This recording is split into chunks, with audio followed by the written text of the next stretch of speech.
Hoogganaan raayyaa ittisa biyyaa Itoophiyaa duraanii Jeneraal Saamoraa Yoonis hariiroo TPLF fi Shaabiyaan waliin qaban ifaan ifatti qeequun dhaga'ame. Pirezidaantiin mootummaa naannoo Oromiyaa jalqabaa Obbo Hassan Alii biyya isaatti deebi'ee guyyaa lammaffaatti guyyaarraa magaalaa Dirree Dhawaatii fi godina Harargee Bahaa daawwatee jiraachuun mul'ate. Masriin Itoophiyaa irratti dhiibbaa cimsuudhaaf buufata doonii Asabii fi Jibuutii irratti ijaaruuf waliigaltee irra gahuun dhiyoo ibsitu Itoophiyaan ammoo dhiibbaa Masrii tanaaf tooftaa biraa baafachuun dhaga'ame. Daawwattoota fi hordoftoota lammii miidiyaa nageenya keenya bakka jirtan maratti isin dhaqqabu kanneen amma dhageessan hangafoota oduu teenya guyyaa irraatii amma kallattumaan bal'ina oduu teenyaa isinitti himna. Hoogganaan raayyaa ittisa biyyaa duraanii Jeneraal Saamoraa Yoonis garaagarummaa siyaasaa biyyattii keessattuu naannoo Tigraay keessatti mul'atu marii naannoo minjaalaatiin malee furamuun akka hin danda'amne ergaa cimaa dabarsuun dhaga'ame. Jeneraaltichi yaada kana kan dubbate waltajjii marii magaalaa Finfinneetti taa'amte irratti yoo ta'u haasawaa isaa irra caalaan siyaasaa keessoo naannichaa fi hariiroo biyyoota ollaa waliin qabdu irratti kan xiyyeeffate yoo ta'u dubbii isaa keessatti hariiroo Shaabiyaa fi TPLF kaasuudhaanis qeeqee dubbachuun dhaga'ame. Jeneraal Saamoraan haala amma jiru keessatti garaagarummaa siyaasaa furuuf haala hariiroo mootummaa federaalaa fi TPLF gidduu jirus cimsee qeeqetti jira. Rakkoo yookaan garaagarummaan kamuu karaa negaatii fi mariitiin furmaata argachuu qabaa jechuudhaan jeneraaltichi shira siyaasaa amma jiru balaaleffachuudhaan jijjiiramni shiraan hin dhufne kan hin jirre ta'uus dubbate. Keessumattuu garaagarummaa siyaasaa naannoo Tigraay keessatti mul'atu karaa nagaa qofaan furmaata argachuu akka danda'uu fi dagaaguu akka qabu cimsee dubbate. Dhimmoota Jeneraal Saamoraan haasawaa isaa keessatti xiyyeeffate keessaa tokko hariiroo humnoota alaa waliin qaban yoo ta'u hariiroon seeraan alaa Shaabiyaan yookaan Eertiraa waliin jiru balaa waraanaa kan fidu ta'uu dubbate. Karaa kamiinuu uummata Tigraay kan hin fayyadne ta'uu cimsee akeekkachiisee jira. Taajjabtoonni siyaasaa haasawaa jeneraaltichaa yeroo humnoonni siyaasaa tokko garaagarummaa keessoo isaanii irra aanuuf deeggarsa biyya alaa akka filannootti ilaaluu danda'an ja'amanitti yaaddoo kaasee turanitti akka ta'es ibsameeti jira.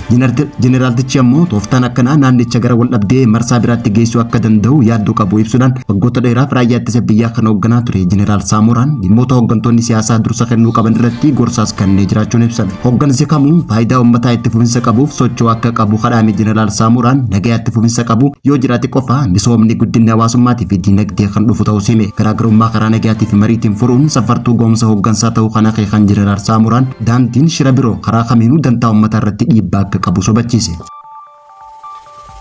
Pirezidaantiin mootummaa naannoo Oromiyaa jalqabaa kabajamoon Obbo Hassan Alii biyya isaatti deebi'ee guyyaa lammaffaatti guyyaarraa magaalaa Dirree Dhawaatii fi godina Harargee Bahaa magaalaalee tokko daawwatuun mul'ate. Guyyaarraa pirezidaantiin mootummaa naannoo Oromiyaa jalqabaa kabajamoo Obbo Hassan Alii wayita dirree xiyyaara idil-addunyaa Dirree Dhawaa ga'utti simannaan oowwan kantiibaa bulchiinsa magaalaa Dirree Dhawaa Obbo Khadiir Jawaar, bulchituu godina Harargee Bahaa Aadde Miskii Mohaammed, bulchituu bulchiinsa magaalaa Maayaa Dr. Ifraa Wazirii fi itti aantuu pirezidaantii mootummaa naannoo Hararii Aadde Roozaa Umarii fi hooggantoota olaanoo bulchiinsa Dirree Dhawaa naannoo Harariitii fi Harargee Bahaatiin simannaan taasifameefii jira. Kabajamoon pirezidaantiin mootummaa naannoo Oromiyaa duraanii Obbo Hassan Alii waggaa 27 booda guyyaa kaleessaa biyya baasaa sirnoota wayyaaneetiin dhiibamee biyya irraa itti ba'etti wayita deebi'utti ilmaan Oromoo martii Oromiyaa fi idil-addunyaa keessa jiran gammachuu isaanii karaa garaagaraatiin ibsachaa jiru. Guyyaa kaleessaa akkuma buufata xiyyaara idil-addunyaa Boolee gaanitti pirezidaantii mootummaa naannoo Oromiyaa amma Obbo Shimallis Abdiisaatiin simannaan isaaniif taasifamuun ni yaadatama. Kabajamoo Obbo Hassan Alii daawwannaa magaalaa Dirree Dhawaa tana boodaas baa biyyattii magaalaalee garaagaraatti daawwannaan ni taasifamee kan eegamoo ta'u iddoo guddina ijoollummaa isaa magaalaa Cirootti dhiyeenyaan ni daawwataa jaameetti eegama. Obbo Hassan Alii bara bulchiinsa isaatti qubee afaan Oromoo guutuu Oromiyaatti akka baratamtuuf abbaa qubee afaan Oromoo Dr. Muhammad Rashaad Abdullee Somaaliyaa irraa dubbisuun qubeen afaan Oromoo akka baratamtu kan taasise yoo ta'u afaan hojii naannoo Oromiyaa afaan Oromoo akkasumas magaalaan guddoon Oromiyaa Finfinnee akka taatuu fi alaabaan mootummaa naannoo Oromiyaa Dr. Sheikh Muhammad Rashaad Abdulleetiin tolfamtee fooyyessuudhaan hanga ammaatti dhaloonni alaabaa Oromiyaa asxaa odaa qabdu akka faarfatan nama taasise ta'uudhaan seenaa bara bulchiinsa isaanii keessatti yaadatameeti jira. Kana malees pirezidaantiin Oromiyaa jalqabaa kabajamoon Obbo Hassan Alii bara bulchiinsa isaaniitti heerri mootummaa Itoophiyaa akka sabaa fi sablammoota biyyattiitiif ta'utti nama fooyyeesse keessaa adda duree hoggaa ta'u alaabaan lumuuxiin sirna gabroonfataa ifaan ifatti falmuun alaabaan Itoophiyaa yeroo sanii heera mootummaatiin asxaa ammaa tana qabaachuun akka fooyyeetus nama taasise ta'uun seenaa uummata Itoophiyaatii fi uummata Oromoo biratti galmeeffachuun yaadatameeti jira. Haaluma kanaan pirezidaantiin mootummaa naannoo Oromiyaa daawwannaa isaa guyyaa lammeessaa magaalaa Dirree Dhawaatti taasiseen boodallee guyyaarraa godina Harargee Bahaa magaalaa Maayaatti fi magaalaa Harar daawwatee jiraachuun ifoome. Daawwannaa kanaan booda pirezidaantiin Oromiyaa jalqabaa Obbo Hassan Alii guutuu Oromiyaatti daawwannaa kan taasisu jaameetti eegama.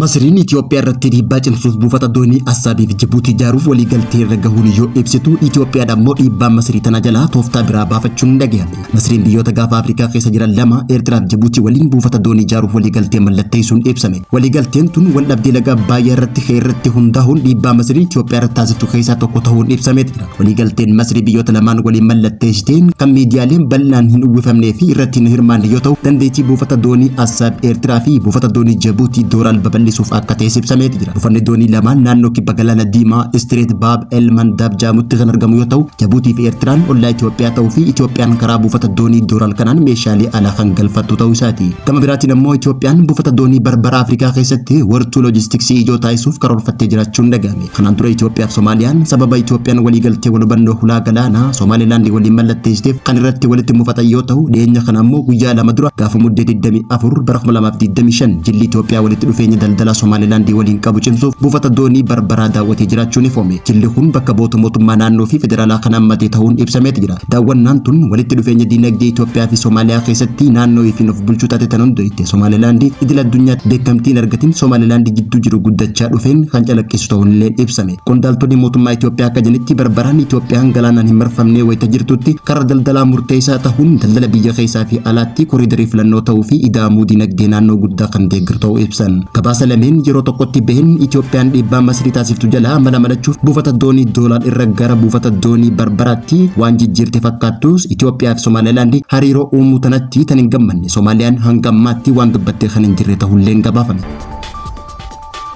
Naannoo Tigraay keessatti filannoo gaggeessuuf haalli mijataa ta'uu dhabuuf madaalli nageenyaa bulchiinsa yeroo naannichaa Tigraay irraa boordiin filannoo biyyaalessaa Itoophiyaa eegaa jiraachuu beeksise. Bulchiinsi yeroo Tigraay naannichi haala nageenyaa isaan irratti hundaa'uun gabaasa naannolee filannoo zoonii magariisaa, keelloo fi diimaa ramaduu akka dhiyeessu ifaan ifatti gaafachuun gabaafame. Boordiin filannoo biyyaalessaa odeeffannoo kana kan beeksise guyyaa irraa waggaa ta'u, naannoo Tigraay keessatti filannoo gaggeessuu irratti murtiin kamuu kennuu akka hin dandeenye boordiin filannoo biyyaalessaa beeksise. Pireezidaantiin bulchiinsa yeroo naannichaa Jeneraal Taaddasaa Warrataa dhimma filannoo naannichatti gaggeeffamuu danda'uu fi dhiisuu irratti qooda fudhattoota waliin mari'achuu fi torbee kana keessatti ammoo deebii kan kennu ta'ullee ibsame. Jeneraal Taaddasaan torbee dabree daawwannaadhaaf gara Finfinnee taasisaniin qondaaltota boordii filannoo biyyaalessaa wajjin haasa'uun mootummaa federaalaa wajjin mari'achuu isaanii ibseeti jira. Boordiin filannoo biyyaalessaa irra caalaatti haala nageenyaa Tigraay gaafii keessa galchuudhaan marii kan taasisu waggaa ta'u Jeneraalichitti dabaluudhaan deebii bulchiinsaa kennuun filannoo lama irratti kan hundaa'u ta'a jechuudhaan deebise. Yookaan filannoo bara kana gaggeeffamu yookaan immoo bara dhufutti kan dabru waggaa ta'u haala nageenyaa kana dhalattis boordiin filannoo biyyaalessaa filannoo gaggeessuuf ulaagaalee bu'uuraa akka qopheessu buufata filannoo fi buufata filannoo qaama miidhamtoota dubartootaa fi manguddootaaf haala mijataa uumuudhaan akkasumas haalli paartilee siyaasaa fi waldaalee lammummaa bilisaan socho'uu akka danda'aniif haala mijeessaa jiraachuu beeksise. Gama biraatiin ammoo hoogganaan paartii mormituu Saalsaay Wayyaanee Tigraay